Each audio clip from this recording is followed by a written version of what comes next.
حبيب الله الصلاة والسلام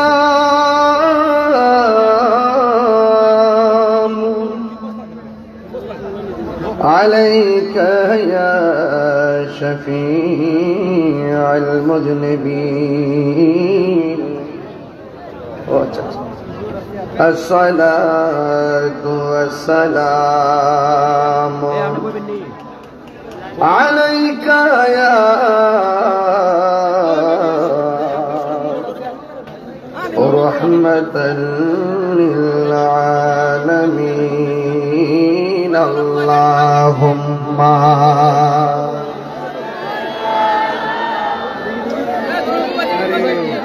مولانا محمد وعلى آل سيدنا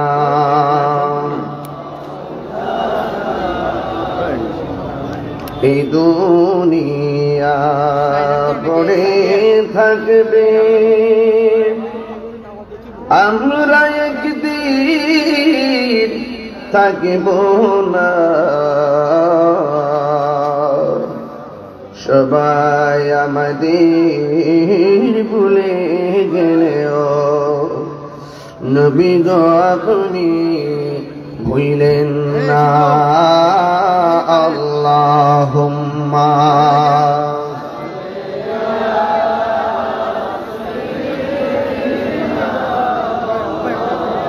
مولانا محمد وعلى آل سيدنا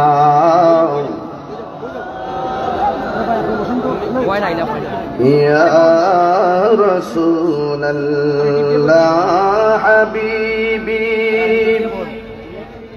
خالقك تعطوي برگزیدار ذوالجلال پاک بے ہم تعطوی اللہم صلی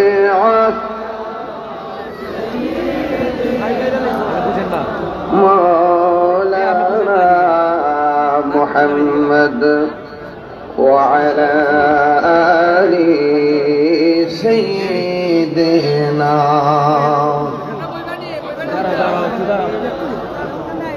لا إله إلا الله لا إله له لا إله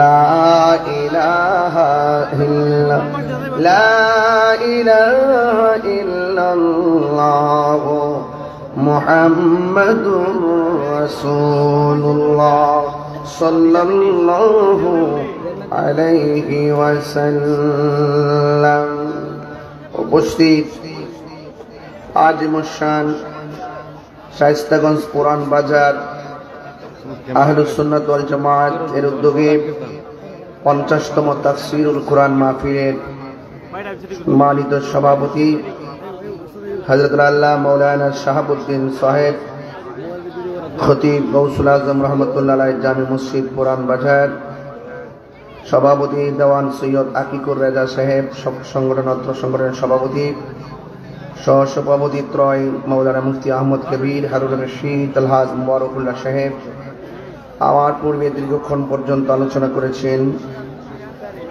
আহলুস সুন্নাত ওয়াল জামাতের সম্মানিত সহযুগ্ম মহাসচিব, শাহজালাল বিজ্ঞান ও প্রযুক্তি বিশ্ববিদ্যালয়ের সহযোগী অধ্যাপক আল্লামা ডক্টর এমদাদুল হক রাজনগরী সাহেব, প্রধান আকর্ষণ সহযোদ্ধা আল্লামা মুফতি জহিরুল ইসলাম ফরিদি সাহেব, মৌলানা মুফতি বদরুর রেজা সেলিম সাহেব, মৌলানা আব্দুল হাই নুরি সাহেব, মৌলানা আব্দুল ওয়াদুদ সিদ্দিকী সাহেব, মৌলানা কারি মাহবুব রহমান খান সাহেব, অনুষ্ঠান পরিচালনায় মাহমুদ হাসান সুমন মেয়র, ফয়সাল আহমদ, মোহাম্মদ আব্দুল বাসির সাহেব এবং মৌলানা ইসমাইল হোসেন নোমানী ভাই সহ অনেক অতিথিবৃন্দ এখানে রয়েছেন, মাদ্রাসার প্রিন্সিপাল, ভাইস প্রিন্সিপাল, মাদ্রাসার ইমাম, খতিব, তরুণ আলেমে দ্বীন এবং সহযোদ্ধা এবং অনেক কনকন শীতের মাঝে, কুয়াশার মাঝে অনেক লোক আপনারা দাঁড়িয়ে আছেন। যেই মহান রব্বে করিম আমাদের সকলকে আজ এই মুশান মাহফিলে আসার সুযোগ দিয়েছেন, শুকরিয়া তান সকলে পড়ুন আলহামদুলিল্লাহ। লাখ কোটি দরুদ ও সালাম ওই নবীজি নূরানি কদম মুবারকে, যিনি হায়াতুল নবী, নূর নবী, গায়েবের খবর দেনেওয়ালা হুজুরপুর নূর সাল্লাল্লাহু আলাইহি ওয়াসাল্লামের উম্মত হিসাবে আল্লাহ পাক আমাদের সকলকে কবুল করেছেন। এই জন্য শুকরিয়া তান সকলে পড়ুন আলহামদুলিল্লাহ। আজকে মাহফিল কমিটির পক্ষ থেকে আমাকে বিষয় দেওয়া হয়েছে সূরা বনী ইসরাঈলের 23 নম্বর আয়াত সম্পর্কে বিস্তারিত আলোচনা করার জন্য। মাহফিল কমিটিদের বেঁধে দেওয়া বিষয় অনুযায়ী আমি আপনাদের সামনে কিছু কথা বলবো। আল্লাহ পাক যেন আমাদের সকলকে আমল করার তৌফিক দান করে, বলুন আমিন। একটি ঐতিহ্যবাহী মাহফিল, অনেক গুরুত্বপূর্ণ জায়গায়, অনেক দিনের সাধনা, অনেক দিনের ত্যাগ ভালোবাসার ভিত্তিতে ধারাবাহিক এই মাহফিলটি চলে আসছে। 50 বছর পর্যন্ত একটি মাহফিল চলমান। তার মানে বুঝতে পেরেছেন এই মাহফিলটা যারা শুরু করেছিলেন অনেকগুলা মানুষ কিন্তু তারা অন্ধকার কবরে চলে গেছে। কথা বলেন ঠিক কিনা? আরে আগামী 100 বছর পূর্তি যখন হবে, এখানে অনেকে আমরা কবরে চলে যাব। বুঝতে পেরেছেন? আমাদেরকে আর দেখা যাবে না। কোথায় থাকবো, কোথায় পরে থাকবো, এই বিষয়টা যদি একবার চিন্তা করি, আজকের মাহফিল থেকে যে আলোচনা হবে, এই আলোচনা আমল না করার কোনো সুযোগ নাই। আমাকে বিষয় দিয়েছেন মা বাবার খেদমতের উপরে কথা বলার জন্য। যেহেতু অনেক আলেমী দ্বীনরা এসেছেন আজকে, এক একজনকে এক একটা বিষয় দিলে বিভিন্ন সাইটে আলোচনা করা যায়, এটা সুন্দর হয়। একই মাহফিল থেকে আপনারা বিভিন্ন বিষয় নিয়ে অবগত হতে পারেন, আর এটাই সুন্দর।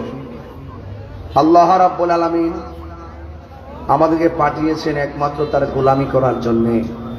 ওয়ামা খলাকতুল জিন্না ওয়াল ইনসা ইল্লা লিয়াবুদুন।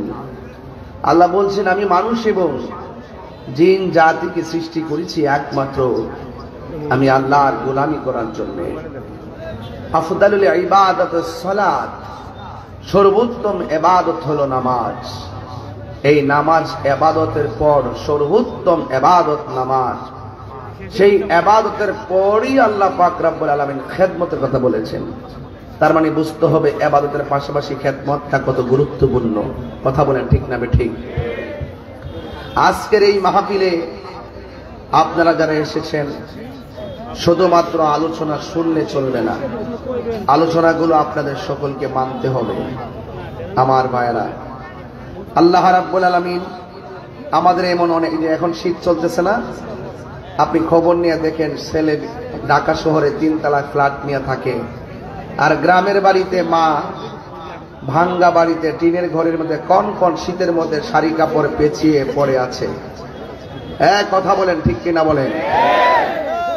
যেই সন্তান মাকে কষ্ট দিবে আর মার কথা বলার পরে যাদের কাছে ভালো লাগবে না, এই সন্তানের ভিতরে প্রবলেম আছে। এই জন্য আমি হয়তো ঘন্টাখানেক সময় পাবো, যেহেতু আমার এখান থেকে আরেকটি জায়গায় যেতে হবে, তো ঘন্টাখানেক আলোচনা করলেও তো আবার ফরিদ সাহেব আছেন, তিনি এসে আবার আলোচনা করবেন, ঘন্টাখানেক করলেও তো 12টা বেজে যাবে। আমাদের আলোচনার যে জায়গাটা, স্পেসটা অনেক আজকে সুন্দর আপনারা সাজিয়েছেন। যেই সন্তান মা বাপরে কষ্ট দিবে আর আমার সামনে বসে ওয়াজ শুনবে, ওই শ্রোতা তাহিরি দরকার নাই। যেই সন্তান মা বাবাকে কষ্ট দিবে, আর শুধু মাহফিলের প্যান্ডেল কেন, মক্কা মদিনায় গেলেও কোনো লাভ নাই। কারণ রাসূল বলছেন, মা বাবাকে কষ্ট দিয়ে আল্লাহ কষ্ট পায়। কথা বলেন ঠিক কিনা? যেই পিসাব বলবে মা বাবার খেদমত লাগবে না, এটা পিসাব না, এটা অভিশাপ। কথা বলেন ঠিক কিনা? পীরের বাড়িতে গরু নিয়ে যাবেন, ইচ্ছা মতো পীরকে খাওয়াবেন, আর আপনার মা বাপ কোন অবস্থা আছে পীরে খবর নিবে না। আর আপনি গরু নিয়ে যাবেন পীরের দরবারে, অথচ আপনার মা বাবার জন্য সেই পীরের বাড়ি থেকে একটু তরকারি আপনার বাড়িতে দিবেন আপনার মা বাবাকে। তার মানে বুঝতে হবে এখানে অনেক জনের গ্যাপ আছে।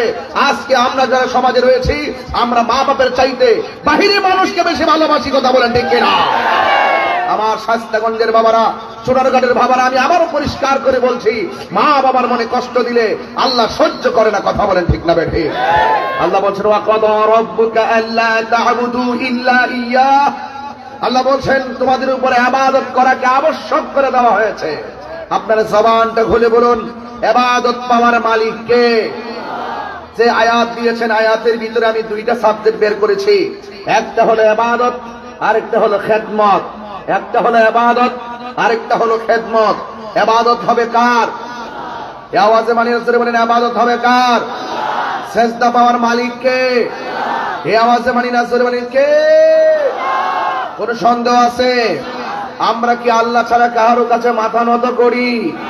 আল্লাহ ছাড়া কাউকে সেজদা করি? আমরা কি বাবা শাহজালাল ইয়ামনি রহমাতুল্লাহ আলাইহির দরবারে গিয়ে কি সেজদা করি? আমরা কি নাসিরউদ্দিন সিপাহশালা রহমাতুল্লাহ আলাইহির রওজা মুবারকে আমরা গিয়ে কি সেজদা করি? নাসিরউদ্দিন সিপাহশালাকে কি আমরা আল্লাহ মনে করি? আমরা আল্লাহ মনে করি না। আল্লাহ ছাড়া কাউকে সেজদা করি না, আল্লাহ ছাড়া কারোর কাছে মাথা নত করি না, আল্লাহ ছাড়া কাউকে ইলাহ মনে করি না। আমরা মাকে সম্মান করি মা জানে, বাবাকে সম্মান করি বাবা জানে, উস্তাদকে সম্মান করি উস্তাদ জানে, রাসূলুল্লাহকে সম্মান করি রাসূল জানে, নবীকে সম্মান করি নবী জানে, মা বাপকে সম্মান করি মা বাবা জানে, আল্লাহকে সম্মান করি আল্লাহ জানে। আমাদের কনসেপ্ট, আমরা মাজারে গিয়ে সেজদা করি না, আমরা মাজারে গিয়ে জিয়ারত করি। জিয়ারত করা হলো সুন্নাত। এই সুন্নাতকে অনেকে পূজার সঙ্গে তুলনা করে। আমরা করি জিয়ারত, আর তারা আমাদেরকে মাজার পূজার ট্যাগ দিয়ে রাষ্ট্রযন্ত্র থেকে আমাদেরকে বিচ্ছিন্ন করে এই মাইনাস ফর্মুলা সৃষ্টি করে বৈষম্য সৃষ্টি করে রাখা হয়েছে। এই বৈষম্যের দাগ বান্দা জবাব দিয়ে বৈষম্যের দেয়াল ভেঙে খান খান করে দেওয়ার জন্য সুন্নি জনতাকে ঐক্যবদ্ধ হতে হবে, কথা বলেন ঠিক?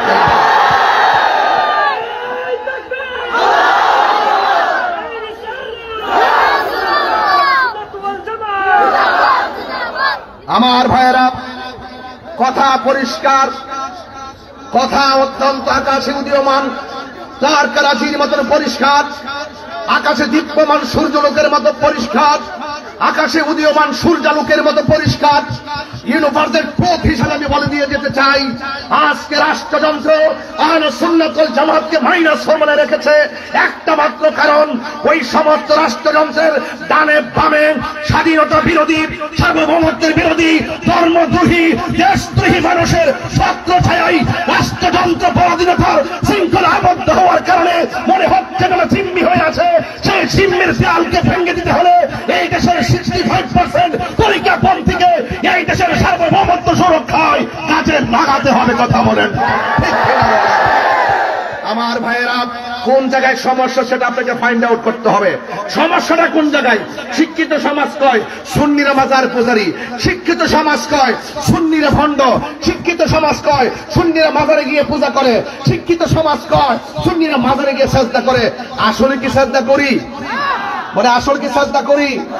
এই যে আমাকে আয়াত দিয়েছেন, এখন বলবেন যে তাহিরি গরম ভাষায় কথা বলে।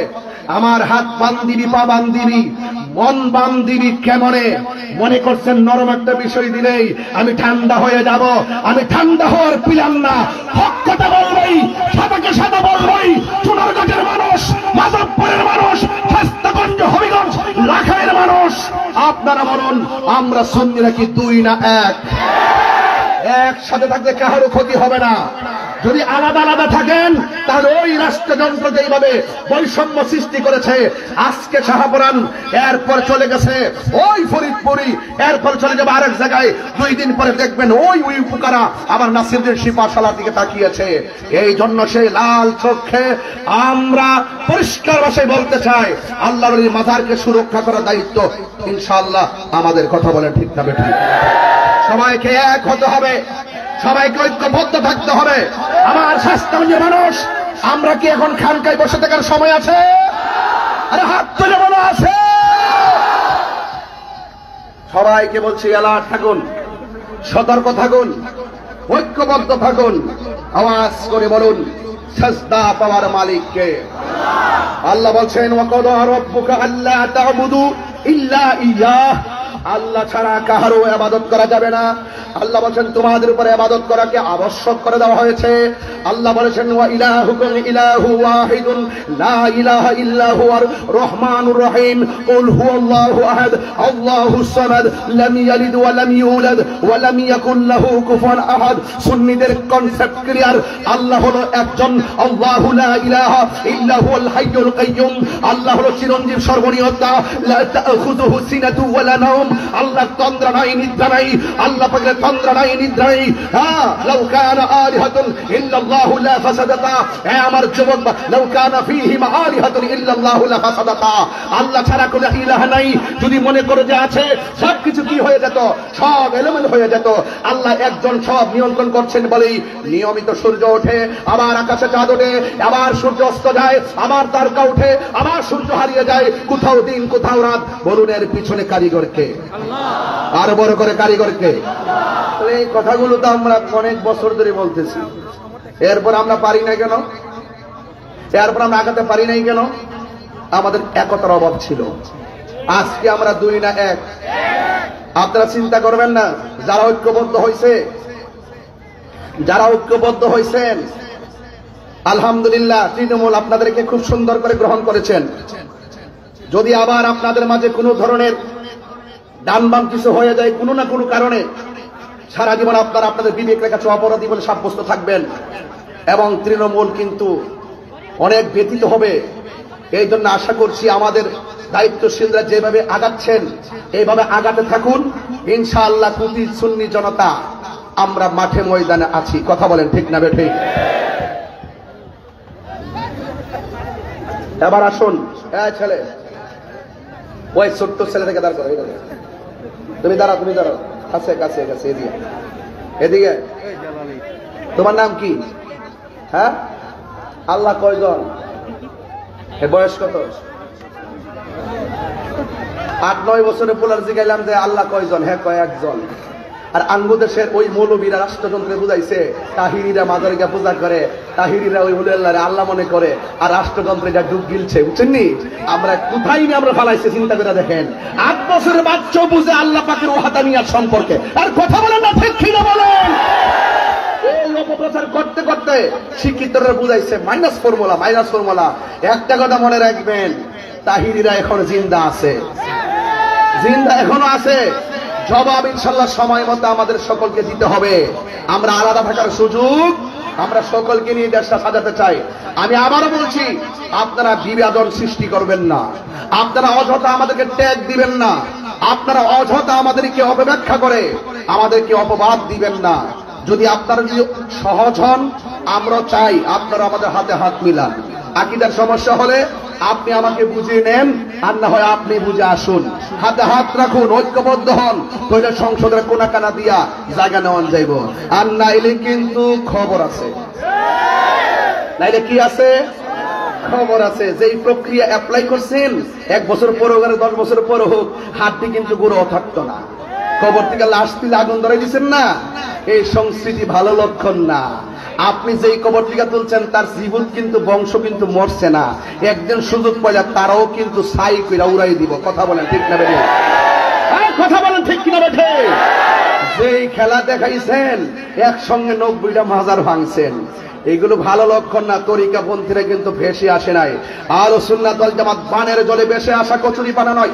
আমার কথা একটু গরম হয়ে যাচ্ছে, কারণ এখানে ওয়াহদানিয়াতের ওয়াজ চলছে। আমার কনসেপ্ট ক্লিয়ার করতেছি। ওয়াকাদা রাব্বুকা আল্লা তা'বুদু ইল্লা ইয়্যাহ, আল্লাহ ছাড়া কারো ইবাদত করা যাবে না। বলুন ইবাদত পাওয়ার মালিক কে? সন্দেহ আছে? হ্যাঁ সন্দেহ আছে। বাস এই রাষ্ট্রযন্ত্রে ঘুম ভেঙে দিলাম রাত্রে 10টার সময় উঠে যে তাহিরি হুজুর কি বলেছে। অনেক সাংবাদিক, অনেক মানুষ চুপি চুপি আসে, তাহিরি হুজুর কি বলে। তাহিরি হুজুর 22 বছর আগে যা বলে এখনো তাই বলে। আমাকে রাষ্ট্রযন্ত্রে গুরুত্বপূর্ণ জায়গা থেকে ফোন দিয়া বলে আপনি কি চান, আপনি কি চান? আমি বলছি আমি নবীর মহব্বত চাই, আমি নবীর প্রেম চাই, আর কিছু চাই না।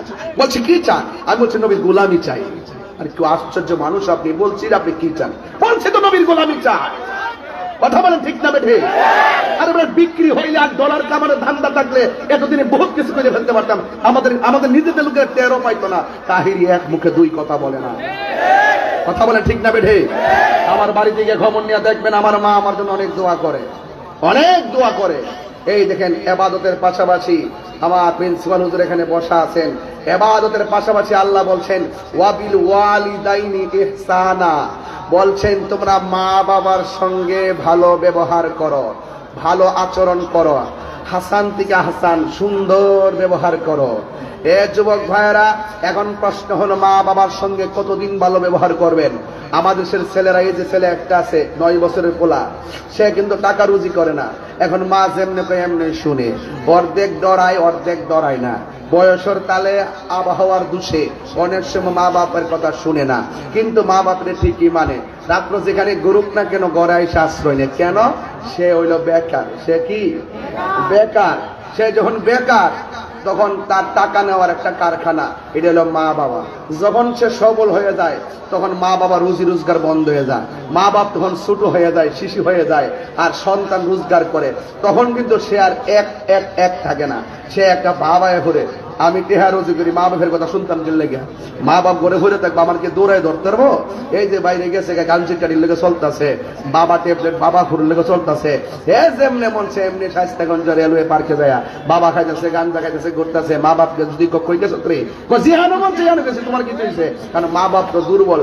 এই জন্য আল্লাহ সন্তানদেরকে সাবধান করে দিয়েছে। আল্লাহ বলছেন ইম্মা ইয়াবলুগান্না ইনদাকাল কিবারা আহাদুহুমা আও কিলাহুমা, আল্লাহ বলছেন মা বাবার একজন অথবা দুইজন যদি বৃদ্ধ হয়ে যায়, বৃদ্ধা হয়ে যায়, বয়স্ক হয়ে যায়, মা বাবার সঙ্গে কোনো অসৌজন্যমূলক আচরণ করা যাবে না। কেমন? কয়ফালা তাকুল্লাহুমা উফি ওয়ালা তানহারহুমা, মা বাবার সঙ্গে এমন ভাবে ধমক দিয়ে কথা বলা যাবে না যে মা বাবা বলে ওহ রে ফুট করলে কি। এই কথা যে বলবে, যেই সন্তান এমন কর্ম করছে, মা বাপ বলবে ওহ রে ফুট করলে কি। এই করলে কি বললে চলবে, আর হাত দিলে বদ্ধ করা লাগবে না, আপনার জীবন ধ্বংস হয়ে যাবে। কথা বলেন ঠিক কিনা? এখন প্রশ্ন হলো, ও তাহিরি হুজুর, তাহলে মা বাবার সঙ্গে ব্যবহার করব কেমনে? আল্লাহ পাক বলে দিয়েছেন ওয়া কুল লাহুমা কাওলান কারীমা। আল্লাহ রাব্বুল আলামিন বলেন মা বাবার সঙ্গে ধমক দিয়ে কথা বলা যাবে না। আল্লাহ বলেন ওয়া কুল লাহুমা কাওলান কারীমা, মা বাবার সঙ্গে সম্মানজনক ব্যবহার করা লাগবে, মা বাবার সঙ্গে ভালো ব্যবহার করা লাগবে। আল্লাহ রাব্বুল আলামিন বলেন ওয়াখফিজ লাহুমা জানাহাযুল্লি মিনার রাহমা, মা বাবার সঙ্গে গ্যাবাড়ি দেখায় কথা বলো না, মমতার ছায়া বিছায়া কথা বলো, মমতার চাদর বিছায়া কথা বলো। মা বাবারে ধমক দেওয়া যাবে না। বন্ধু রে, ও বন্ধু, মা বাবার সঙ্গে খারাপ ব্যবহার যারা করেছি, আমি তাহিরি অনেক দেখেছি, মা বাবার সঙ্গে যারা খারাপ ব্যবহার করেছে এরা কোটিপতি হইল, মনের মধ্যে শান্তি নাই। হ্যাঁ বন্ধু, আমার নবী, আপনার নবী রহমাতুল লিল আলামিন হায়াতুন নবী জিন্নাহ নবী বলেছেন আল জান্নাতু তাহাতা আকদামিল উম্মাহাত, মা বাবার পায়ের নিচে সন্তান, মায়ের পায়ের নিচে সন্তানের জান্নাত। রিদার রাব্বি ফি রিদাল ওয়ালিদাইন ওয়া সাকাতুর রাব্বি ফি সাকাতিল ওয়ালিদাইন, মা বাবার সন্তুষ্টিতেই আল্লাহর সন্তুষ্টি, মা বাবার অসন্তুষ্টিতেই আল্লাহর অসন্তুষ্টি। এই জন্য মা বাবার মনে কষ্ট দেওয়া যাবে না। ও যুবক ভাইরা, পায়ের মধ্যে হাত দিয়ে বলি, মা বাবার মনে যারা কষ্ট দিবে রে, মা বাবার মনে যারা দুঃখ দিবে, এরা ইহকালও হারাবে, পরকালও হারাবে। আমার নবী, আপনার নবী বলেন আলা উনাব্বিউকুম বিআকবারিল কাবাইর, আমি কি তোমাদেরকে কবিরা গুনার মধ্যে বড় কবিরা গুনাহ সম্পর্কে তোমাদেরকে অবহিত করব না? কুল্লা, সাহাবায়ে কেরাম বলেন ক্বাবালা ইয়া রাসূলুল্লাহ, অবশ্যই কবিরা গুনার মধ্যে সবচাইতে বড় কবিরা গুনাহ কোনটা আমাদেরকে বলেন। আল্লাহর হাবিব বললেন আল ইশরাকু বিল্লাহ। আল্লাহর সঙ্গে শরীক করা, ওয়া হুকুকুল ওয়ালিদাইন, মা বাবার অবাধ্যচারণ করা। এই জন্য মা বাবার সঙ্গে বিয়াদবি করা যাবে না। সাআলতু রাসূলুল্লাহি সাল্লাল্লাহু তাআলা আলাইহি ওয়াসাল্লাম, সাহাবী বলেন আমি রাসূলুল্লাহকে প্রশ্ন করলাম, আইয়ুল আমালি আহাব্বু ইলাল্লাহ, আল্লাহর কাছে সবচাইতে ভালো এবং মঙ্গলজনক আমলটা কোনটা? ইয়া রাসূলুল্লাহ, আল্লাহর কাছে সবচাইতে ভালো আমল কোনটা, উত্তম আমল কোনটা? আল্লাহর হাবিব সাল্লাল্লাহু তাআলা আলাইহি ওয়াসাল্লাম বলেন, as-সালাতু আলা ওয়াক্তিহা। আল্লাহ রাব্বুল আলামিন বলেন, আল্লাহ রাব্বুল আলামিনের হাবিব সাল্লাল্লাহু আলাইহি ওয়াসাল্লাম বলেন, তোমরা যে প্রশ্ন করেছো আল্লাহর কাছে সবচাইতে ভালোবাসার আমল কোনটা, আল্লাহর হাবিব বলেন as-সালাতু আলা ওয়াক্তিহা। আল্লাহর হাবিব বলেন সবচাইতে উত্তম আমল হলো সময় মতো নামাজ কায়েম করা, সময় মতো নামাজ পড়া। কুলতু, সাহাবায়ে কেরাম বললেন, ইয়া রাসূলুল্লাহ, এরপরে সুম্মা আইয়ুন, এরপরে কোনটা? আল্লাহর হাবিব সাল্লাল্লাহু তাআলা আলাইহি ওয়াসাল্লাম বললেন, বিরুল ওয়ালিদাইন, এরপরে সর্বোত্তম ইবাদত হলো মা বাবার সঙ্গে সদ্ব্যবহার করা। কুলতু সুম্মা আইয়ুন, আমি জিজ্ঞেস করলাম, ইয়া রাসূলুল্লাহ, এরপরে কোন আমলটা সবচাইতে উত্তম?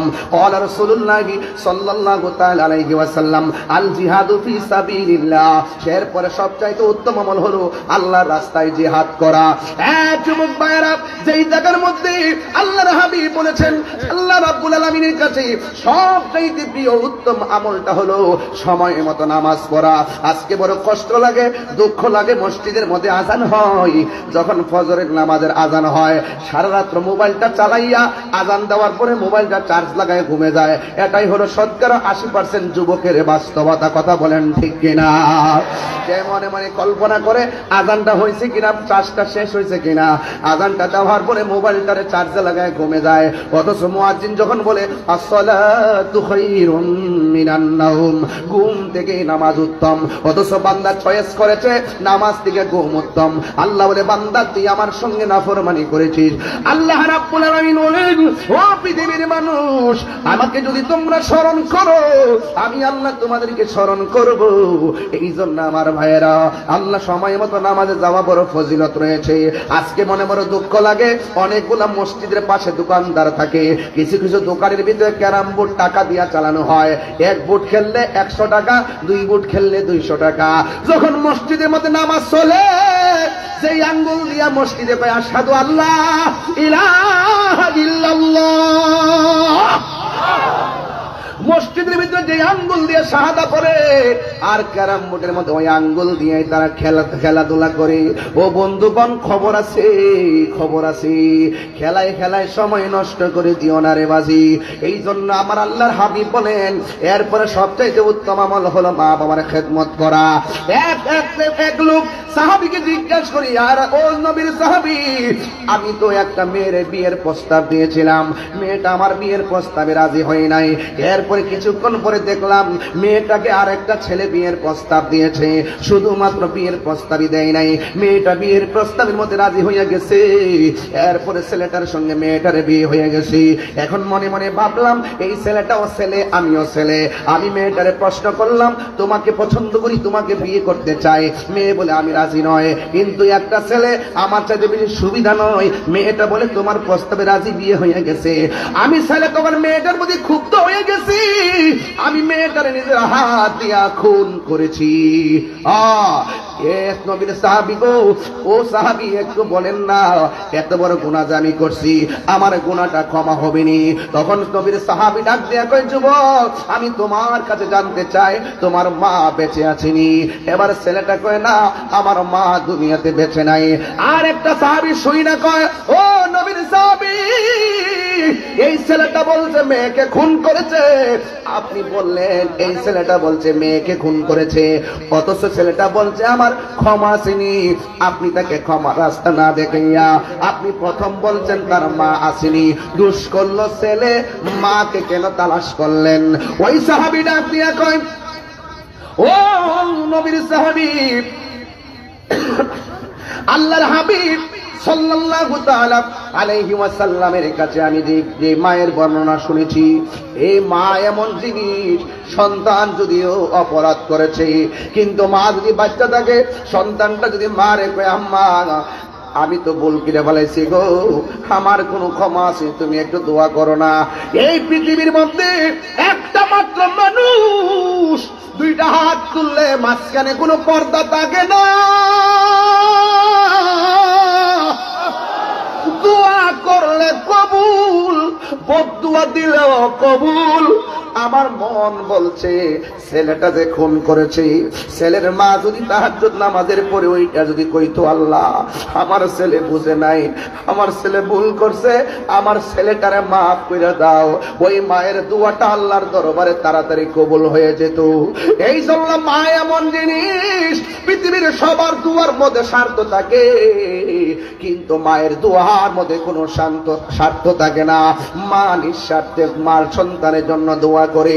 এই জন্য আমি প্রায় মাহফিলের মধ্যে বলে থাকি, নিঃস্বার্থে ভালোবাসে শুধু আমার মা, ববে যার তুলনা নাই। নিঃস্বার্থে ভালোবাসে শুধু আমার মা, ববে যার তুলনা নাই। সেই মা তোমার চলে গেলে গো,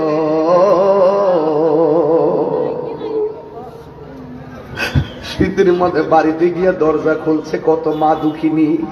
আজকে কিছু পোলাপান বাড়িতে যাবে, মার চেহারা দেখবে না, কবরে আছে মা।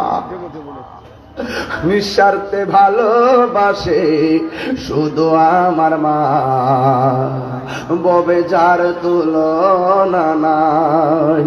সেই মা তোমার চলে গেলে গো, সেই মা তোমার চলে গেলে সার হইব কান্দন। এই জগতে কেউ হবে না মায়ের মতো, এই জগতে কেউ হবে না, এই জগতে কেউ হবে না মায়ের মতো। মাগো তোমার মতো লই না কেহ, আমায় কোলে টানি। মাগো তোমার মতো লই না কেহ, আমায় কোলে টানি। আঁচল দিয়ে মুছে না কে,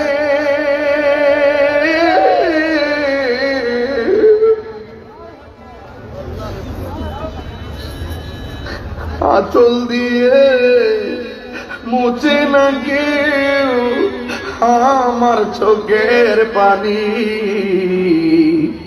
হায়রে মা জননী আমার, হায়রে মা জন। দেখেন তো সাবতী ভাই, সবগুলা পান মনে করছে না জানে কত নাচানাচি হয়, কত কথা হয়, হঠাৎ করে পোলাপানের চোখের পানিগুলা ছল ছল করে, সব পোলাপান গুলো নীরব হয়ে গেছে। আমার নবী একদিন গুরুস্থানের মধ্যে ঢুকছে, দুইটা দেখতেছেন কবর কবর কবর। কবর দেখে নবী মুসকে মুসকে হাসতেছেন, দ্বিতীয় কবর দেখে নবী মুসকে মুসকে হাসতেছেন, তৃতীয় কবর দেখে নবী মুসকি মুসকি হাসতেছেন, চতুর্থ কবর দেখে নবী মুসকি মুসকি হাসতেছেন, পঞ্চম কবর দেখে নবী মুসকি মুসকি হাসতেছেন। সব কবর শেষ হয়ে গেল, একটা কবরের মধ্যে যাইয়া আমার নবীর চোখের পানি মোবারক ছেড়ে ছেড়ে কান্দে।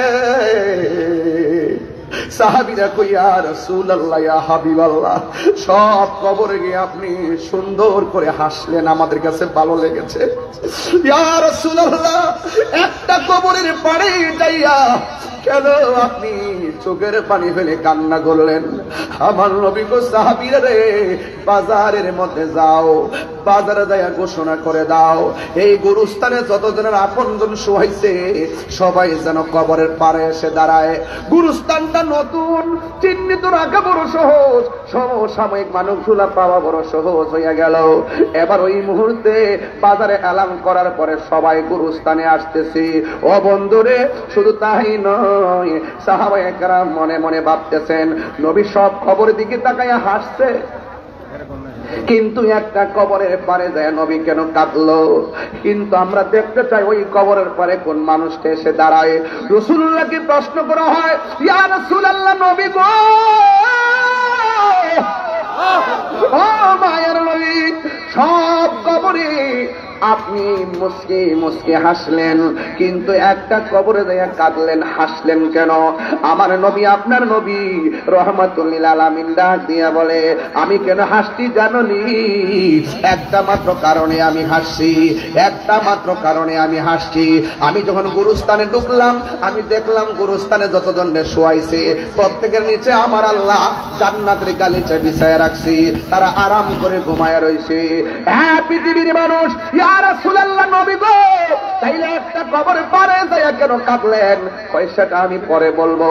এবার সবাই তাকায় রইছে ওই কান্না যে কবরটা, সেখানে কে এসে দাঁড়ায়? সব জায়গায় মানুষ দাঁড়ানো শেষ, আর ওই জায়গার মধ্যে মানুষ আসতে একটু দেরি হয়েছে। কিন্তু সাহাবায়ে কেরাম বলেন, নবীও কবরের দিকে তাকায় রইছে, আমরাও তাকায় রইছি। একটা কৌতূহল শুরু হয়ে গেছে, নবী কাঁদলো কেন? কবর পারে কে এসে দাঁড়ায়? আমরা সবাই অবাক দৃষ্টিতে তাকায় রইলাম। হঠাৎ করে দেখলাম কোন যুবক কবরের পারে আসে নাই, কোন ছেলে মানুষ আসে নাই, কিন্তু দেখলাম অতিবৃদ্ধা একটা মহিলা লাঠি বহর কইরা কইরা কবরের পারে এসে দাঁড়াইলো। আল্লাহর হাবিব ডাক দিয়ে বলে, মা, ও মা গো, মা, আপনি এই কবরে পারে দাঁড়াইলেন, এই কবরের মানুষটা আপনার কি হয়? মা ডাক দিয়ে কয়, এই কবরটা আমার সন্তানের হয়। রাসূল ডাক দিয়ে বলে, মা, আপনি জানেননি আপনার ছেলে কবরে কোন অবস্থায় আছে? মা জিজ্ঞাসা করে, আল্লাহ এবং রাসূলই ভালো জানে।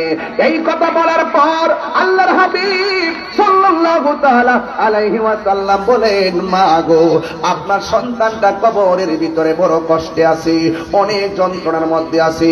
জাহান্নামের হাওয়া এই কবরের মধ্যে ঢুকছে, এমন ভাবে কান্না করতেছে, এমন ভাবে কষ্ট আছে, এমন ভাবে সে কষ্টে আছে। যুবক ভাইরা, মুরব্বী বাবারা, শাস্তাগঞ্জের বাবা, ছবিগঞ্জের বাবা, লাখাইয়ের বাবা, মিরপুর বাহুবলের বাবা, ওই চূড়ারঘাট মাধবপুরের বাবা, একটা কথা বলে দিয়ে যায়, সব আজকে ছুঁড়ে ফেলে দিবেন না। একটা কথা মনে রাখবেন, এই দিন না আরো দিন আছে। কথা কোন ঠিক না বেঠিক রে বাবা? হ্যাঁ বন্ধু, আল্লাহর হাবিব ডাক দিয়েছে, মা, আপনি জানেননি আপনার সন্তানটা কবরের মধ্যে কি অবস্থায় আছে? বন্ধুরে আমার, আমার পুরান বাজারের বাবা, নতুন ব্রিজের বাবা, কি ভাষায় ওয়াজ করব? একটা কথা বলে দিয়ে যায়, আজকের ওয়াজটারে ছুঁড়ে ফেলে দিবেন না।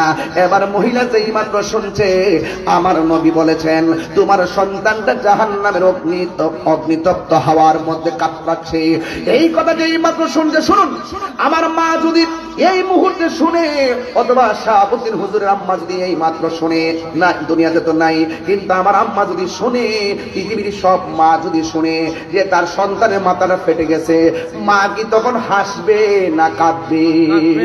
কিন্তু আমার নবী যখন বলল আপনার সন্তানটা জাহান্নামের আগুনে জ্বলতেছে, ওই মুহূর্তে মা হাসে নাই, মা কান্না করে নাই, চোখ দিয়া পানি আসে নাই, ওই মা তখন মুস্কি মুস্কি হাসতে শুরু করেছেন।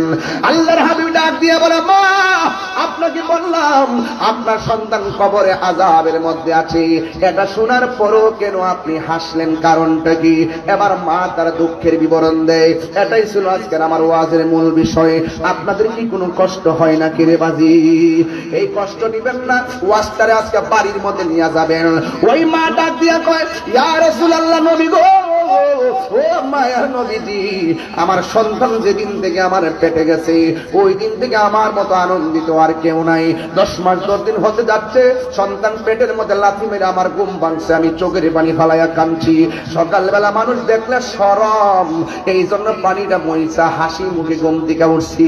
ও নবী, আমি যখন খাইতে বসছি, আমার পোলা পেটের মধ্যে লাথি মারছে, আমি খাবারের প্লেট রাখা দিছি।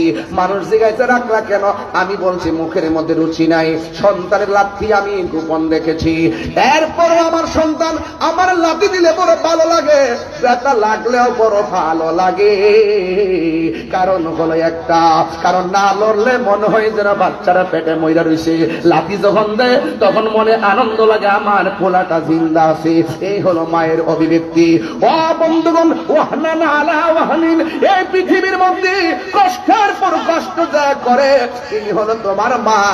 এমন মানে 10 মাস 10 দিন আমি যখন ঘরের দরজা লাগাইয়া দাইমা আমারে লইয়া বইছি, আমি নাকি সন্তান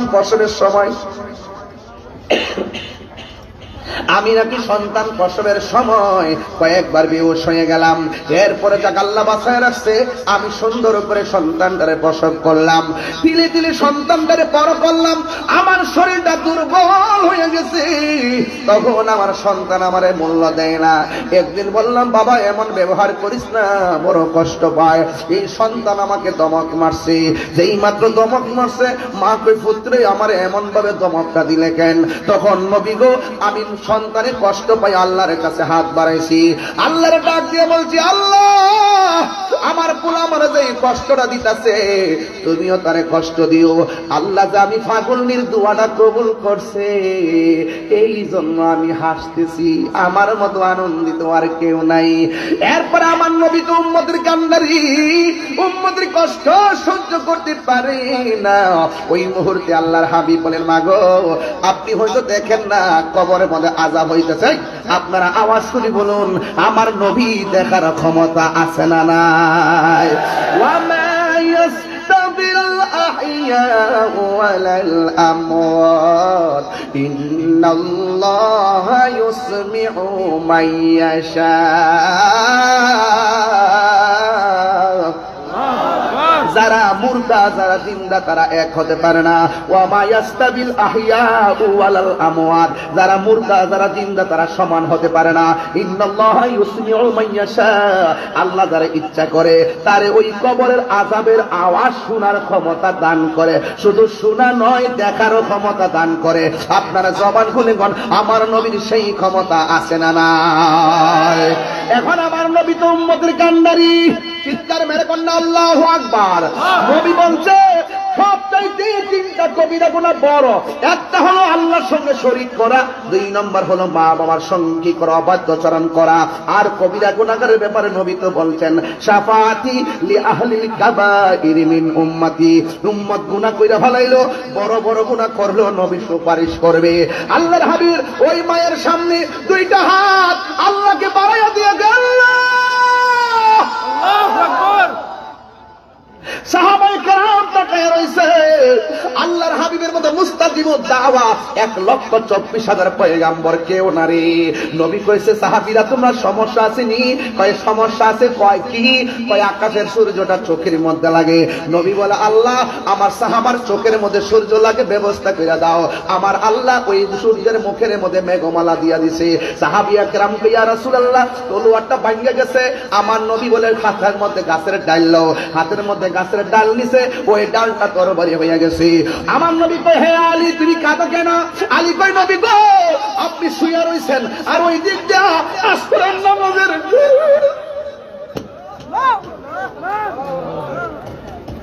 ইয়া রাসূলুল্লাহ নবী গো আসরের নামাজের সূর্যটা ডুবে গেছে, জীবনে কোনোদিন নামাজ কাজা করি নাই, সূর্যটা ডুবে গেছে, মনটা একটু খারাপ লাগতেছে। কই তুমি আমারে ডাক দিলে না কেন? ও নবী আপনি কষ্ট পেলে আল্লাহ কষ্ট পাবে, আর আল্লাহ যদি কষ্ট পায় ওয়া আ'আদ্দা লাহুম আযাবাম মুহিনা। ও বন্ধু আল্লাহর হাবিব মাওলা আলীর চোখের পানি দেখাবে, আলী তুমি কি এখন আসর নামাজ পড়বা? ও নবী সূর্য ডুবে গেছে। আমার নবী ডাক দিয়ে আলী রে শান্ত হও। আলী ডাক দিয়ে কয়, আমার নবী ডাক দিয়ে কয়, আমার নবী ডাক দিয়ে কয় এ ডুবন্ত সূর্য আসর নামাজের টাইমে যেই জায়গায় ছিলি তুই আমার আলীর জন্য সেই জায়গার মধ্যে চলে আয়। নবী দোয়া করতে দেরি, ওই ডুবন্ত সূর্য আসর নামাজের টাইমে এসে হাজির হইতে দেরি হয় হয় নাই। নবীর মতো মুস্তাজিব দাওয়ার কেউ নাই। সময় কম প্লিজ। নবীর মতো মুস্তাজিব দাওয়া কেউ নাই। নবী আমার ডাক দিয়ে ও সাহাবীরা কোনো সমস্যা আসেনি, কয় বালু মাটিতে ধুলা উড়ে, কাফেররা শক্ত মাটির উপরে, এই জন্য ধুলার কারণে ঘোড়া দৌড়ে আমরা তীরের আঘাত দেখি না। আল্লাহর হাবিব আল্লাহ আমার ধুলার কারণে সাহাবারা তীরের আঘাত দেখে না, কাফেররা যেমনে মারে এমনি মুসলমানদের লেগে যায়। ইয়া আল্লাহ, আমার সাহাবারা যদি তারা ধ্বংস হয়ে যায় তাইলে কি হবে? তাহলে কি হবে? তাইলে ইসলামের পতাকা পাহারা দিয়া রাখবে কি?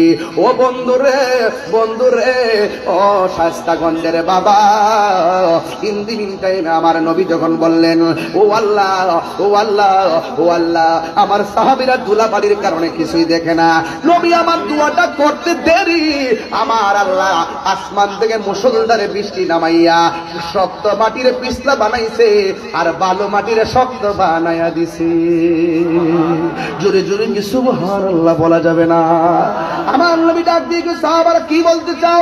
আল্লাহর হাবিবকে সাহাবায়ে কেরাম বলে ইয়া রাসূলুল্লাহ, যুদ্ধ কইরা এমন তৃষ্ণার্ত হইয়া গেলাম, পানি নাই। রাসূল বলে এনাটা নিয়ে আসো, মানে পাত্রটা নিয়ে আসো। এবার পাত্র আনার পরে আল্লাহর হাবিবের আঙ্গুল মোবারকটা পাত্রের মধ্যে এমন ভাবে ধরলেন, ধরতে দেরি বাথরুমের মধ্যে যেমনে ঝর্ণার পানি ধরে, আল্লাহর হাবিবের হাতের আঙ্গুল মোবারক থেকে ঝর্ণা পড়তে পড়তে পাত্র পূর্ণ হয়ে গেছে। চিৎকার মেরে কি আল্লাহু আকবার বলা যাবে না? তার মানে বুঝাইতে চাইতেছি নবীর মতো মুস্তাজিবুদ দাওয়া পৃথিবীর কেউ না। নবী বললে আল্লাহ দাও, আমার নবী দিয়ে আল্লাহ দিয়ে দে। ইন্নামা আনা কাসিম ওয়াল্লাহু ইউতি, নবী কয় আল্লাহ আমার দে, আমি নবী বন্টন করি। ওগো নবী, প্যারা নবী, তোমারই দরবার যেথায় গেলে একবার যেতে চাই বারবার। এই মদিনা যেতে চাননি আপনারা?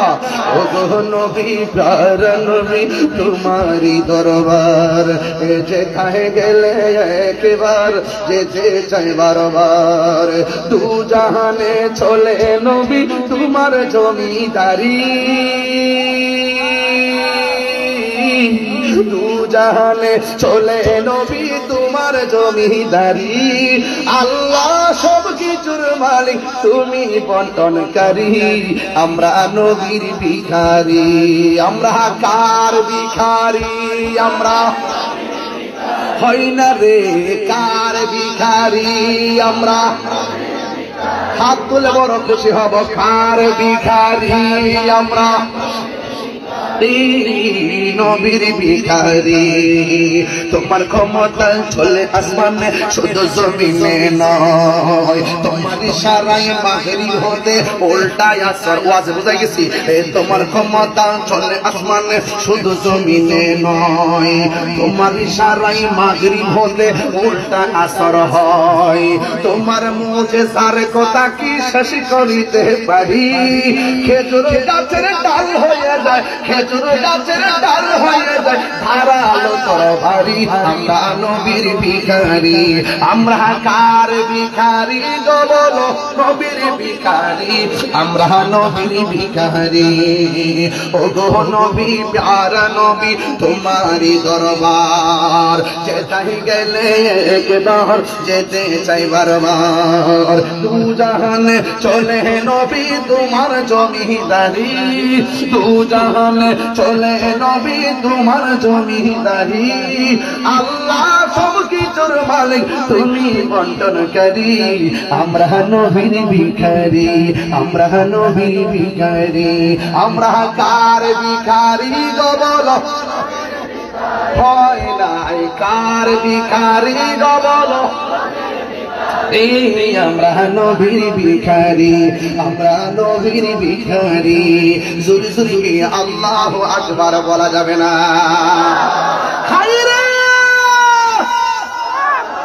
নবীর মতন মুস্তাজিব দাওয়া কেউ সুবহানাল্লাহ কইতেন না? আসমানো হি পর সব নবী রহ গয়ে, আরশে आज़म पे पहुंचा हमारा नबी सबसे आला हमारा नबी सबसे पाला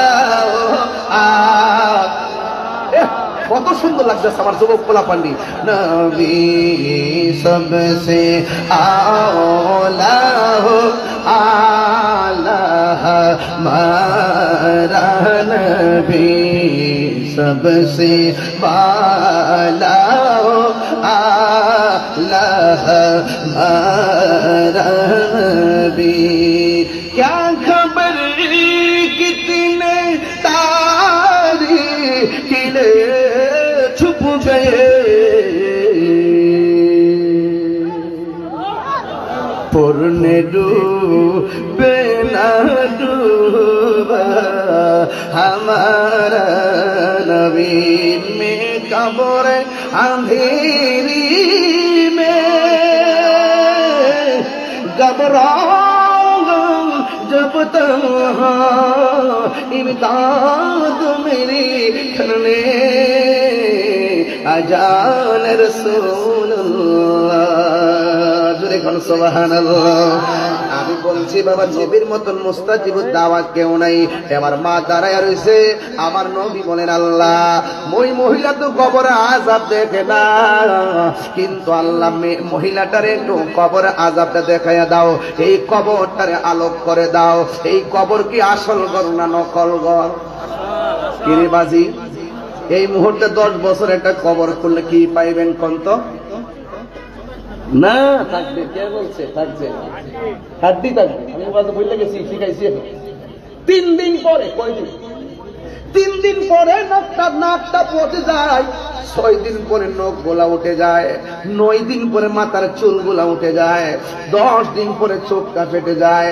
70 দিন পরে পেটটা ফেটে যায় 60 দিন পরে গোশতগুলো হাড্ডি দিয়ে উঠে যায় 60 বছর পর্যন্ত হাড্ডিগুলো থাকে কিছু কিছু হাড্ডি মাথার সারা সহকারে থাকে 60 বছর পরে মাথার হাড্ডিও থাকে না ঠিক কিনা আমার নবী বলে আল্লাহ ওই কবরটারে আলোক করে দাও মহিলাটা যেন তার সন্তানরে দেখে এবার মহিলার সামনে কবরটা ফাঁক হয়ে গেছে এবার আমার নবীজি ওই রুহুর উপর আযাবটা দেখাইয়া দিলেন আল্লাহও দেখাইয়া দিলেন এবার মা মন কি হয় জানেননি একটা কথা মনে রাখবেন মারে কষ্ট দিয়া 10 দিন বাড়ির বাইরে আপনি আছেন মারে খাওয়ান দেন নাই মা অনেক কষ্ট বাবা অনেক কষ্ট কিন্তু ভালোবাসার সুরে যদি মারে ডাকটা দেন হাজার কষ্ট মাস সেকেন্ডে বুইলা যায় যেই মাত্র কবরটা আলোক করলো মহিলাটা দেখা কই নবী গো নবী আগে যদি জানতাম আমার ফুলারে বদুয়া দিলে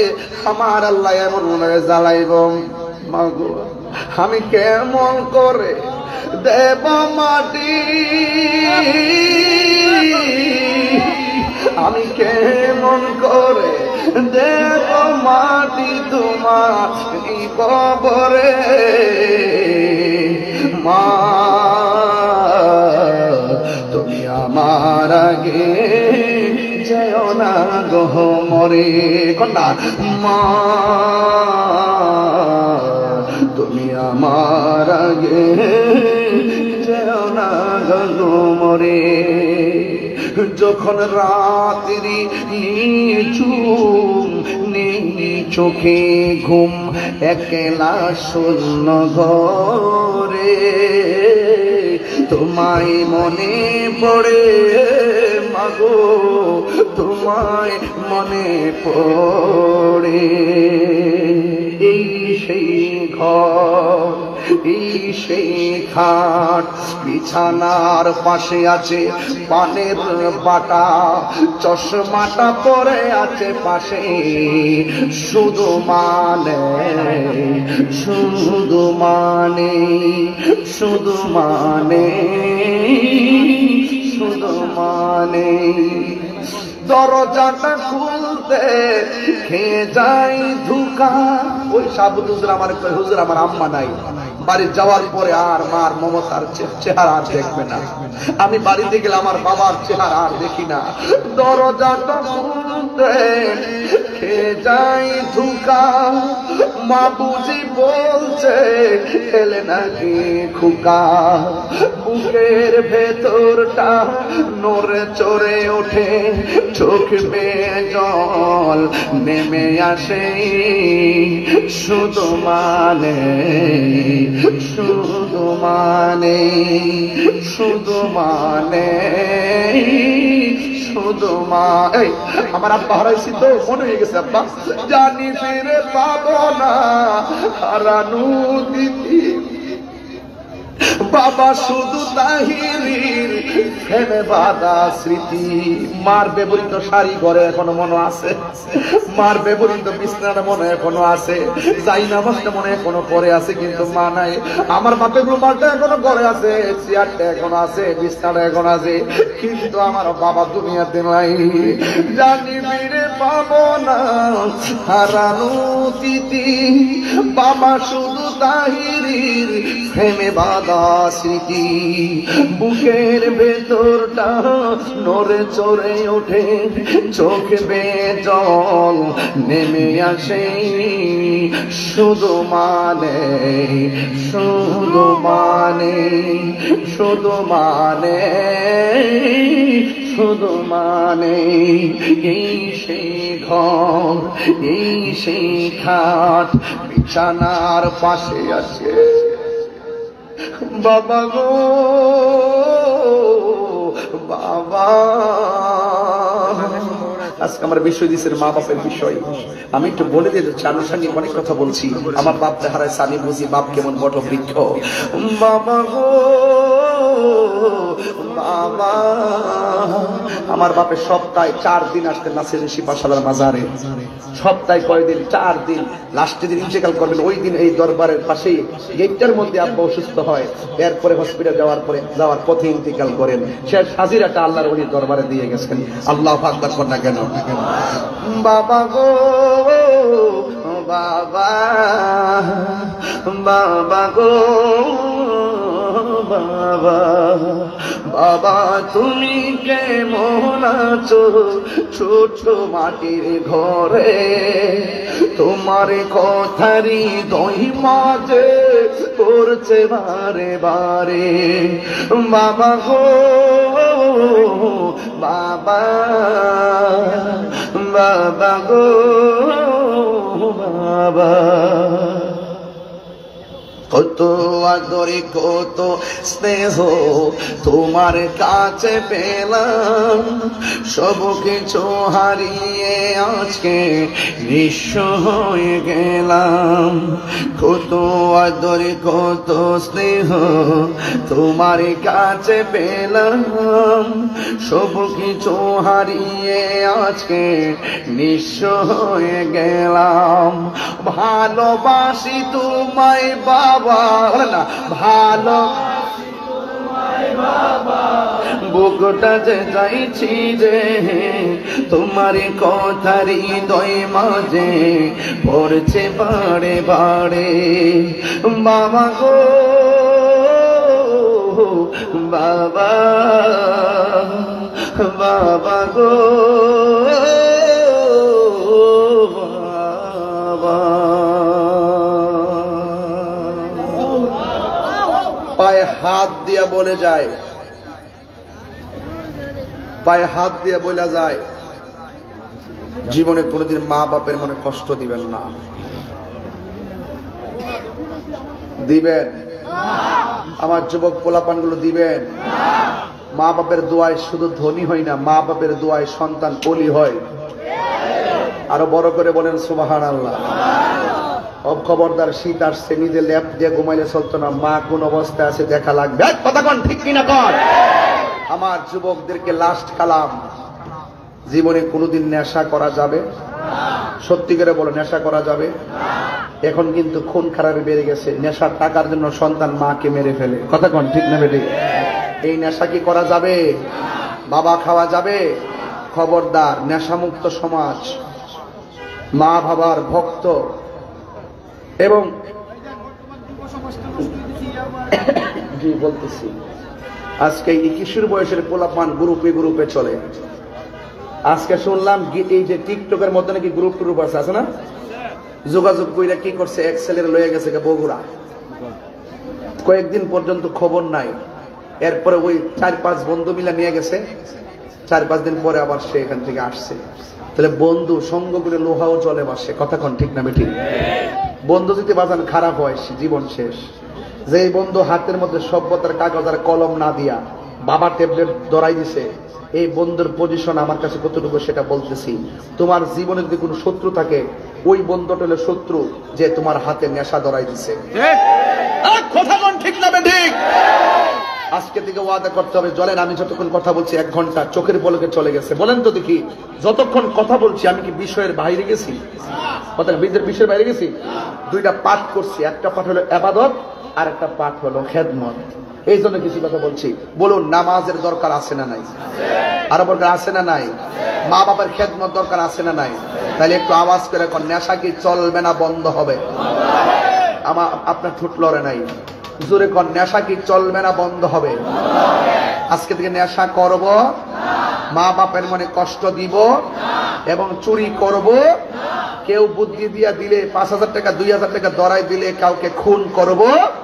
খবরদার বলে দিলাম, মা বাপরে কান্দাইয়া যদি আপনি একবারে হজ করতে যান, আল্লাহ কি খুশি হবে? এই জন্য একটু আমার সাথে গণ, মা কেন এত দামি জানে না সকলে, বলো মা কেন জানে না সকলে, জানতো যদি পড়তো দেখে কোরআন হাদিস খুলে। একটি হজের সওয়াব মিলে, একটি সওয়াব মিলে, মাকে একবার দেখিলে। মা কেন মি জানে না সকলে, বলুন জানে না সকলে। 2টি বছর পান করালো মায়ের বুকের দুধ, খুলে পিঠে নিয়ে আমায় দিতেনি কত সুখ। বাবা, এই যুবকরা তোমরা কি আসো? আমি কিন্তু এখন মাহফিল কোথা থেকে করে আসছি জানেন আপনারা? নবীগঞ্জ বাগাউড়া, একবারে ওই যে রানীগঞ্জের ব্রিজ আছে না, ব্রিজের কাছাকাছি থেকে একদম প্রোগ্রাম করে দৌড়ায় এসে কিছুক্ষণ রেস্ট করে আসছি। এখান থেকে আরেকটা জায়গায় যাবো, হ্যাঁ ওই যে লক্ষ্মীপুর। তো আপনাকে আওয়াজ করে কন্ত, যদি আপনারা একটু মা বাবার খেদমত করেন, এটা সমাজটাকে পরিবর্তন হবে না? এখন হবে না? হবে।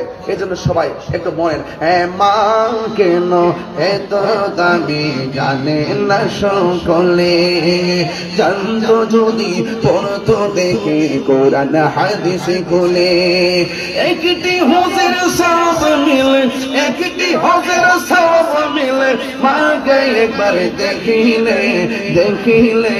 মা কেন এত দামি জানে না সকলে, 2টি বছর পান করালো মায়ের বুকের দুধ, খুলে পিঠে নিয়ে আমায় দিতেনি কত সুখ।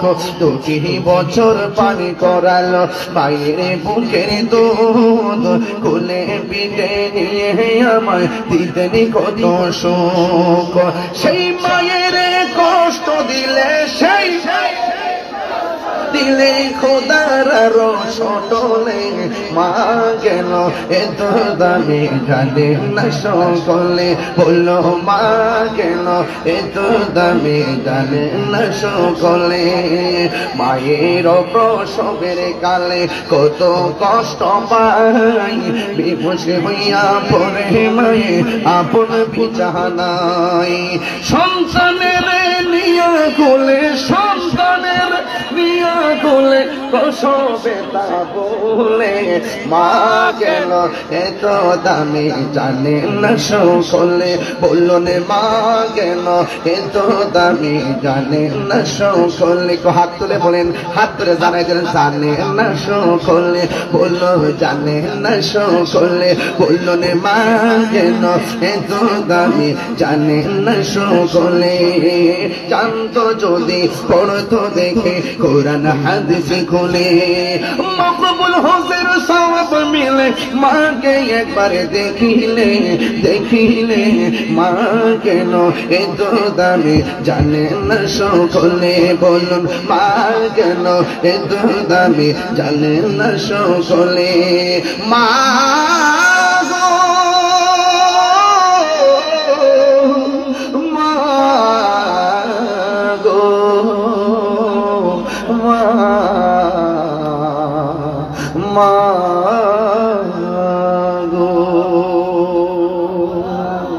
আসসালামু আলাইকুম ওয়া রাহমাতুল্লাহ। নারে তাকবীর, নারে রিসালাত, নারে গাউসিয়া, আল্লামা মুফতি জহিরুল ইসলাম ফরিদী সাহেবের আগমন। নারে রিসালাত, মারহাবা, মাশাআল্লাহ। আগামী 24-25 সাবনা ইস্তেমার দাওয়াত ইসলামীর 24-25-26 তিন দিনের সুন্নতে ভরা ঢাকা আসিয়ান সিটিতে দাওয়াত ইসলামীর ইজতেমা। আপনারা সকলে সবান্ধবে একদম ঝাঁকে ঝাঁকে যাবেন ইনশাআল্লাহ। সকলে বলুন আলহামদুলিল্লাহ। আগামী 20 ডিসেম্বর শায়েস্তাগঞ্জ উপজেলা শাখার উদ্যোগে রেলওয়ে পার্কিং এ আমার মাহফিল আছে। আমার বয়ানের সময় বাদ এশা সবাই যাবেন। আগামী 29 ডিসেম্বর আমার মাহফিল আছে কোন জায়গা? দুর্গাপুর বাজারে না? ঠিক আছে ইনশাআল্লাহ।